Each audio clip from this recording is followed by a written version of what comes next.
I upload daily NBA content on this channel, so if that is something that interests you, then subscribe. Also drop a like on this video. It only takes 1 second and it makes a massive difference. Also, real quick, new episode of my NBA series out on my second channel, and 2 new episodes of my podcast out on the podcast channel. So if you have not watched those 3 things already, then please be sure to go do that. But with that out of the way, today you are getting a 2K talk on a Tuesday because the video that I sent Rudy today that was supposed to come out today is long as hell. So because of that, it had to get delayed by a day. But today I'm going to just do the video that I was originally doing tomorrow, obviously, and that is my top 10 power forwards in the NBA in 2021. Just like with the small forward position, I don't really have any honorable mentions for this one because there really were not all that many. There wasn't that much depth in this position, so for that reason, there is no honorable mentions. What I will say, just to make something clear, is that I do not believe that Jason Tatum is a power forward. I had him on my small forwards list, so for that reason, you're not going to be seeing him in this video. But starting off at number 10, I have Tobias Harris. He's actually been playing very well thus far for the Sixers. A lot of people who've said that Doc Rivers knew how to use him, and I mean, he's played well for them thus far. He's been shooting very well from 3. Don't expect his percentages to hold up in that area. In fact, they might have dipped since I last checked, but the last time I checked, they were like 55% from 3. But he's just a pretty good scorer. Incredibly overpaid, but a pretty good scorer. Then we're moving on to John Collins. He has struggled to open up this season, but he is just, I really like his fit on the Hawks, and I don't want to see him go anywhere, so that situation with his contract and stuff is very unfortunate. He's a very good pick and roll guy. His jump shot has gotten better every year. His defense has gotten better every year to the point where I would say that John Collins is actually an okay defensive player. Not someone that's going to stand out defensively, but he's also not really a weakness anymore like he was early in his career. He's a guy that can get you an efficient 22 and 10, and even though it's he's not worth a max contract, I don't think he's entirely that far from it just based on who seems to get max contracts. I really think max contracts should be reserved for like the top 15 players in the league, but that doesn't really seem to be the case. Next up after John, I have Jaron Jackson Jr. The simple reason why I have him over John is A, he's a prolific three-point shooter, meanwhile John is just a decent one, and then Jaron is a really good defensive player. Now, he's not nearly as good defensively as I would like him to be. I had a take a while ago where I said I thought Jaron had the potential to be one of the greatest defensive players of all time, and that hasn't exactly happened. But he's still a good one. He has a fouling issue, and he's been disappointing on that end, but at the end of the day, he is still a good defender who shoots very well from 3. He's also a good ball handler for a 4. I actually really think he should be a 5 in the long term just because that's the direction the NBA is headed, but as of right now, he is a power forward, and I think pretty highly of him.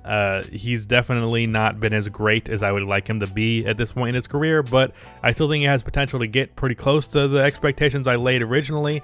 But yeah, that's Jaron Jackson Jr. Next up, I have Lamarcus Aldridge. He is someone who has really been struggling to open this year. A lot of people have been calling him washed, but the thing is, he's had an injury in his shoulder, I believe. I don't know the exact details of it, but I can tell you that he has not looked like the Lamarcus Aldridge of old. I watched the Timberwolves versus Spurs game, and he just looked very not like himself. I'm hoping that that's really just a case of an injury holding him back, and then once he gets healthy, he's going to be back to normal. Lamarcus is a player that I think is consistently underrated just because he's a player that people consistently forget about. Even back when he was in Portland, he just wasn't the flashiest player in the world, so he wasn't a player that people were talking about all that much, and then he went to the least talked about franchise, basically the Spurs, because everyone thinks the Spurs are boring. So that wasn't a great move in terms of having his name being recognizable, but he's a very good scorer. His mid-range game is pretty much unmatched at his position. Anthony Davis probably isn't even as good of a mid-range shooter as Lamarcus Aldridge is. So yeah, Lamarcus is a really good scorer, and then defensively, ever since he started playing the position he should have always been playing, which is center, he's pretty good. So Lamarcus is good. Hopefully this injury is just that, an injury, and it's not a sign of him just falling off of a cliff. Then after him, I have Draymond Green. Draymond is a player that I have just kind of accepted that no one's really going, or not no one, a decent chunk of NBA fans are really never going to properly appreciate, because he is a guy who is the epitome of fucking doing the little things. Basically, that's it. Draymond is going to do every little thing he can to win a game, and he's not going to show up high in the box score. He might have a 4-4-5 game, and people are going to laugh at him about it. But that 4-4-5 is more impactful than a lot of players 25-5, and that's not a joke. He is just a phenomenal defensive player. I consider him the best off-ball defender in NBA history, and one of the best overall team defenders in NBA history, especially defensive communication is a big thing with him. His one-on-one defense isn't remarkable, but his ability to anchor a defense is very much unmatched. There are only a few players throughout NBA history that can come close to matching Draymond Green in that discussion. And then on offense, his vision is just amazing. And you saw the change with him once he got back with the Warriors because of what the Warriors looked like when Steph was the only guy who had a drop of basketball IQ on that team. Draymond went there. He has some of the highest basketball IQ out there. And their offense just looked better because he could make a pass. He could read what defenses were doing.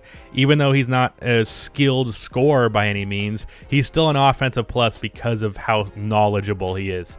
But yeah, that's Draymond Green. Right above him is someone who could very easily go a little bit lower than Draymond, because Draymond is kind of a hard player to gauge, just because as important as those little things are, the other stuff does matter, and he's not good at it, and you have to kind of toe the line of how good is Draymond at the little things to override the non-little things that a guy like Kristaps Porzingis is good at.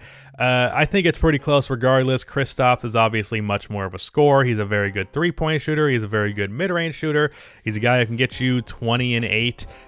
He can even score like 25, 24 on occasion and be pretty efficient doing it. And then defensively, he's a really good rim protector. His pick-and-roll defense isn't good. His overall team defense isn't good. But I'd say he's pretty much a net neutral, maybe a little bit more on the positive end as a defender, so long as he's in the proper role. But okay defensive player, and then offensively, he's just a very good shooter as a 7'3" guy. So that's why I have him a spot over Draymond. But honestly, I wouldn't be mad at you if you thought Draymond was a little bit better. After Kristaps, we get into the more upper echelon of power forwards, like the next tier up, and that gets to Pascal Syakum. Now, me being a pretty much prominent Pascal Syakum doubter, I feel like people have taken it too far in a couple of places, especially making fun of his game-winner attempts for the last 2 games where he just barely missed both of them. Pascal, yeah, he likes to spin a lot, and you know what? Jokes are better than facts, let's be honest. But Pascal Syakum has been really good the last couple of games, and he deserves that credit after a poor start. And I mean, coming like 2 games in a row where it was a difference of 1 basket, it's just an unfortunate situation, and both of those shots nearly went in, and I think the moves were fine for what they were. I don't think Pascal deserves as much criticism as he's gotten, which is odd because I was originally like given shit for believing less of Pascal than many people did, and then the pendulum has swung completely in the opposite direction to the point where I'm almost like at the point where I'm calling Pascal underrated because there are so many people slandering him. Granted, the Raptors are playing real bad right now, and they deserve slander. But Pascal lately has played good, and he's still a good NBA player. Still a very good NBA player. I think he's still going to continue to be an all-star guy, or at a bare minimum an all-star caliber kind of guy. But yeah, Pascal, a little bit too much shit at this point. Then right above him, the guy that I ranked above him months ago and got crap for it, Zion Williamson. Now, Zion is kind of getting snuffed out of the Pelicans' offense to a degree. I don't think it's too much, but I really feel like he should be like leading the team in touches, and he really isn't. I don't know what his stats are looking like right now. I'm actually going to pull them up because last time I was looking at them, he was averaging about 20 points per game, which while playing like starters minutes. So he needs to be getting more shots than he has been, but he has definitely but he's definitely a very good player. Also, his defense has stepped up a good little bit. But yeah, Zion's averaging 32 minutes per game, and he's only shooting the ball 15 times. I really feel like Zion's already good enough to be shooting the ball upwards of 20 times per game. So I think he needs to be more of a focal point of that Pelicans offense. On top of that, he's improved defensively. But Zion is just a ridiculous talent who can just he can kind of just get whatever he wants in the paint. And I feel like the Pelicans should lean more into him and just kind of give him the keys already. But I do believe he is better than Syakum just because I trust him more to be a guy who can just create a bucket out of nothing. Even if he's maybe less technically skilled than Pascal Syakum is, he can just dominate the paint like very few other players in the league and far more than Pascal. And then defensively, as I said, he's been improving this year. Still not amazing and still not living up to his defensive potential, but he's been better. Then we get into the next tier of power forwards where we, of course, have our top two guys, Anthony Davis and Giannis Antetokounmpo. Now, I actually believe that both of these guys really should be playing center, but that's just because I really like centers who are really just not centers anymore, just really big guys that are able to do a lot of shit. Anthony Davis, I think, is a center more so than Giannis, but regardless, I think both of these players would be better off playing that position. But regardless of that, there's a debate that's been had about Anthony Davis and Giannis, and I do understand it on the surface level when talking about just pure, like, who's more skilled. I don't think it's really a debate that Anthony Davis is a more skilled basketball player than Giannis, but I believe Giannis is better at just being unapologetically physical. Like, I think it's a thing with Anthony Davis that kind of separates the two for me, is that when Anthony Davis was playing against the Rockets, even though, yes, he was hitting them, the amount of mid-range shots he took when he had a 6'5" guy and PJ Tucker guarding him was a little concerning to me, because it's like, you have the ability, you should just be killing these guys in the paint on every possession. And I know if Giannis was playing a team like that, he would have no issue just bullying them inside on every possession. And I think that's kind of the difference between the two. And on top of that, defensively, I like Giannis more than Anthony Davis simply because I believe he's a little bit better on the perimeter. And then the fact that Giannis has led his team to 60 wins and then a team that was going to be on pace for 60 wins, Anthony Davis has never led his team really anywhere as the number one guy, let alone a top seed in the conference. And yes, I understand the Western Conference is incredibly deep and difficult, but I definitely don't think he did anything close to what Giannis did in that first MVP year with Milwaukee or the second MVP year with Milwaukee. Regardless of playoff success and all of that, and also on top of this, we're giving Anthony Davis so much credit for being the second best player on a championship team. Meanwhile, Giannis was expected to be the number one guy on a championship team, and that shit did not work out. Regardless, though, I do understand the Anthony Davis side of this debate.